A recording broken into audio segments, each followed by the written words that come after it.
শুধু নিজে থেকে কথা বলা বন্ধ করে দেখো, দেখবে অনেক আপনজন বড় হয়ে যাবে। আসলে কেউ আপন হয় না। যারা তোমার ক্ষতি চায় তাদের আঘাত করবে না, তাদের সামনে একটু হাসি মুখে বাঁচবে। দেখবে তুমি আঘাত করলে যা কষ্ট পেত, ওরা তার থেকেও বেশি কষ্ট পাবে। যত মিশবে ততই মানুষ চিনবে, অভিনয় যে কত প্রকার হয় তা বুঝতে পারবে।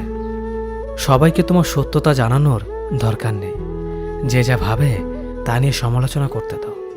বেঈমান মানুষগুলো কখনো অপরিচিত মানুষ হয় না, খুব কাছের মানুষগুলোই বেঈমান হয়।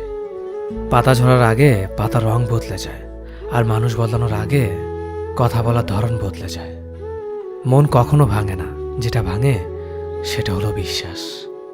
কেউ যদি তোমার সাথে কথা বলা বন্ধ করে দেয়, তাহলে বুঝে নিও তোমার পিছনে তারা তোমার নিন্দা করা শুরু করে দিয়েছে।